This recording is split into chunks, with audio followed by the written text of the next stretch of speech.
With a barrel nearly a meter long and a destructive power capable of penetrating tank armor, the Ukrainian Azov sniper rifle has made the Alligator a new nightmare for enemies on the battlefield.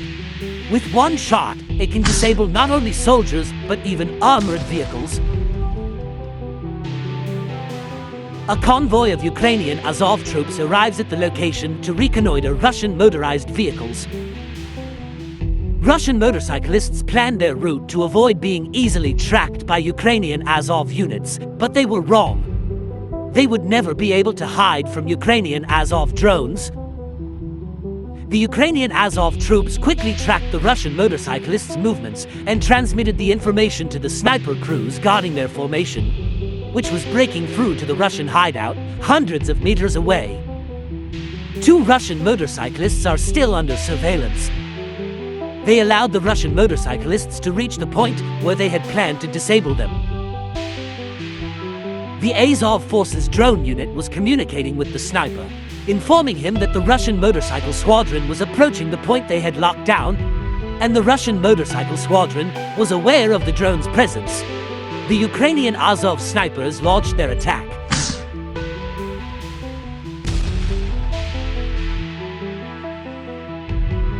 Snipers from different locations had also received information on the Russian motorcycles.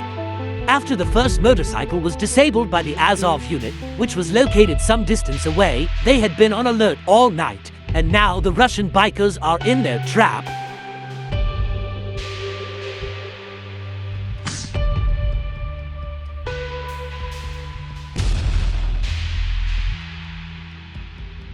After several Russian motorcyclists were disabled, the troops tasked with close-range attacks entered the hideout.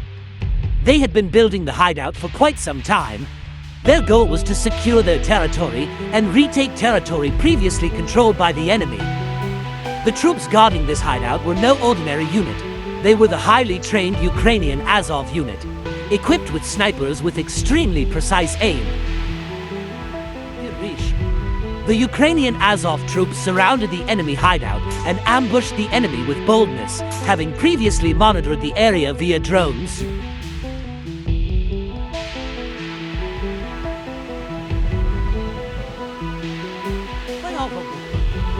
They continued to shrink the enemy's territory, locking them in. When the Ukrainian Azov troops felt completely secure, they returned to their hideout.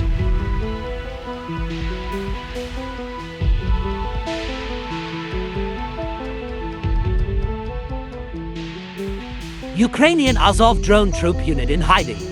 Checking the area not far from the area they occupy. The operator flies some of their FPV drones. Their goal is simple, but vital. The area that looks empty, but can turn into hell at any time. Ukrainian Azov drones destroyed a motorcycle used by Russian troops as it entered their controlled territory. They simply covered the motorcycle with a sheet, hoping it wouldn't be seen by the Azov troops or the drones. I'm only showing a few motorcycles destroyed by Azov drones. Many vehicles have been destroyed by Azov troops before.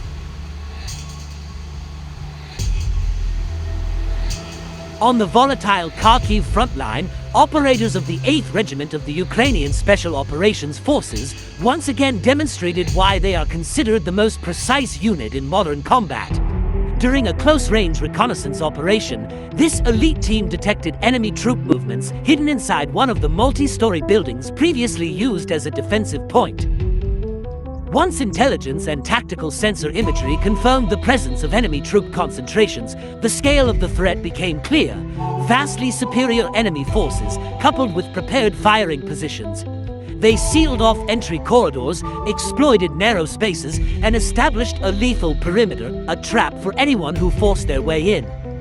But the SOF's strength lies not only in courage, but in their ability to read the situation in a split second. With extreme combat discipline, they made a swift assessment. The numerical ratio was unfavorable.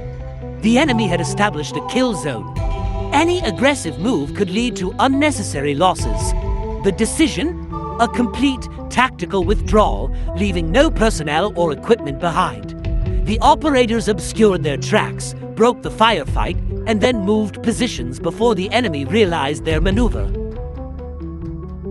The Dnieper River has once again become the scene of a tense conflict. The Russian military has released combat footage that shows how quickly conditions on the front lines can shift from calm to chaos in a matter of seconds. In the footage, a Russian patrol boat is traversing a calm river. The water is reflective, seemingly devoid of any threat. But the calm is an illusion. Without warning, a Ukrainian drone enters the camera frame, gliding low and precise, like a predator locking onto its prey. The Ukrainian drone operator appears to have been observing the boat's movements from afar, waiting for the moment when it is most vulnerable in the middle of the river. The Russian boat's crew can be seen attempting evasive maneuvers as the drone's shadow approaches, but the speed of the FPV makes their reactions a fraction of a second too late. Small explosions can be seen breaking the water's surface, destabilizing the boat and forcing the crew to scramble for cover. What makes this footage even more dramatic is the fact that river battles are not a typical scenario. The Dnieper River, once a natural dividing line, has now become a technological duel arena. Patrol boat versus attack drone, sensors versus silence, and man versus machine. River attacks like this demonstrate something much bigger. That the modern battlespace is no longer limited to land and air, but also includes waterways previously considered safe from close-range drone operations. This footage is proof that the Dnieper is no longer just a waterway. Small boats can become significant targets, and FPV drones continue to change the way both sides fight. This battle wasn't just about a single ship being attacked, but about how technology, speed, and situational preparedness now determine life and death on the front lines.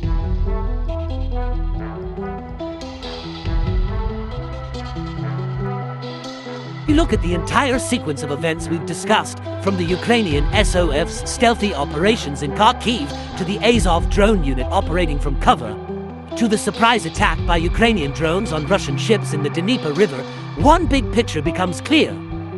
The war in Ukraine has entered a new phase, one in which precision, technological mastery, and the ability to read the situation are far more crucial than the number of troops or the size of the weapons. In Kharkiv, operators of the 8th Ukrainian Azov Regiment demonstrated that success is not always determined by pulling the trigger, but by the right tactical decisions at the crucial moment. Despite facing a superior enemy and an advantageous firing position, they were able to break contact without losing a single man, a clear example of how modern warfare requires brains as sharp as survival instincts. Meanwhile, the Azov drone unit demonstrates another side of 21st century warfare, operations in stealth, psychologically stressful, and dependent on detailed information scanned from the skies. From their undetected hiding places, Azov operators fly FPV drones to survey the area very close to their positions, a seemingly simple but crucial task. At such close range, a single blind spot could reveal their location and turn the battle into a disaster. Then, our attention shifts to the Dnieper River, where Russian military footage shows their patrol boats being targeted by Ukrainian attack drones. The scene highlights that even rivers, once natural dividing lines, have now become high-tech battlefields, where humans, machines, sensors, and reflexes compete in a deadly duel. The attack on the Russian ships demonstrates that there are no safe zones anymore. Seas, rivers, grasslands, even the ruins of cities all are now within the range of FPV drones, whizzing by like guided missiles.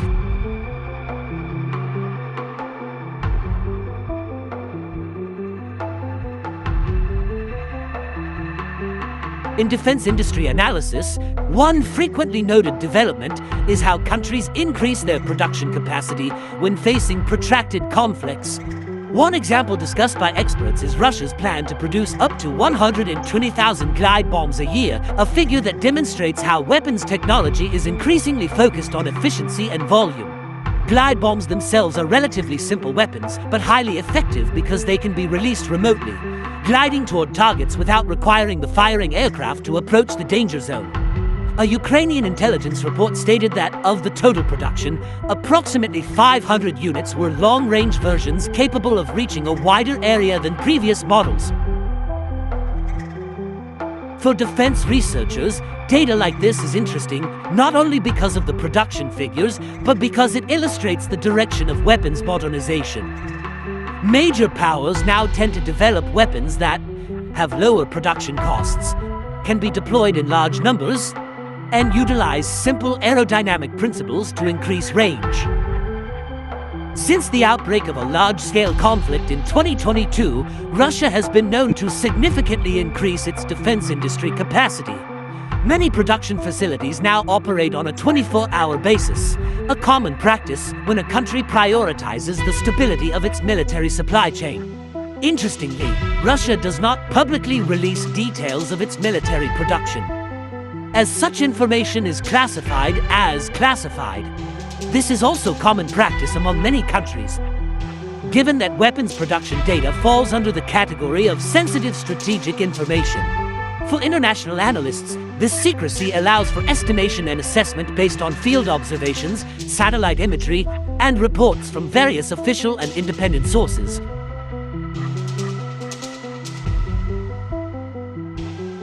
Overall, discussions of Russian glide bomb production are geared more toward understanding how the country is modernizing its defense industry, rather than providing political or military assessments. From an educational perspective, this information demonstrates that weapons technology is moving toward more affordable and massive solutions.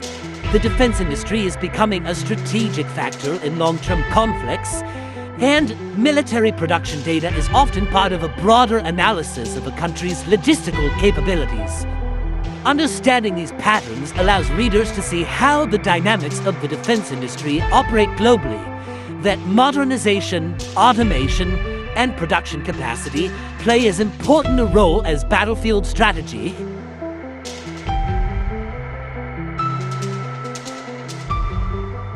In international security studies, there is one important principle that often forms the basis of planning. Major powers do not always use their full military might when faced with tensions. This is not a matter of capability, but rather how they manage risk to prevent conflicts from escalating into something more dangerous. Europe and NATO, for example, prefer a phased approach when dealing with sensitive situations in the eastern region. Member states that do not directly border Russia typically do not engage in ground combat. Even if they must respond to a threat, their measures often take the form of indirect actions, such as maritime surveillance, protecting energy routes, or enhancing cybersecurity. In various academic forums and expert analyses, situations such as attacks on tankers or sabotage of undersea cables are often used as hypothetical examples to explain how modern conflicts can affect the critical infrastructure. These are not predictions, threats, or incentives to action, but rather academic examples that help understand how energy and communication routes can become targets or vulnerable points in tense situations.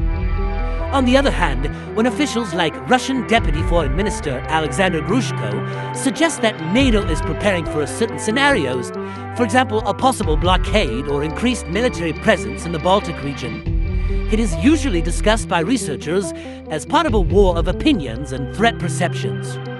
Such statements help understand how international actors assess the security of strategic regions like Kaliningrad or the Baltic corridor. Discussions about whether a confrontation will remain at the level of conventional weapons or could escalate to a more serious level often arise in strategic studies. This topic is not intended to scaremonger, but to demonstrate the importance of limits on escalation. Any country, including great powers, always calculates very carefully before taking actions that could escalate the situation. For this reason, analysts often emphasize that the use of extreme weapons, such as nuclear weapons, is at the very end of all considerations. This discussion helps explain why countries prefer controllable options, such as diplomacy, opening lines of communication, or increasing regional security before considering extreme solutions that no one wants. Ultimately, all these examples and statements paint a coherent picture of how security dynamics in Europe work. That tensions don't always lead to major wars, that many non-military options are available, and that regional stability depends heavily on risk management, not just military power. This is how modern conflicts should be viewed in an educational context, as complex, deliberate systems constantly under expert scrutiny to prevent unnecessary escalation.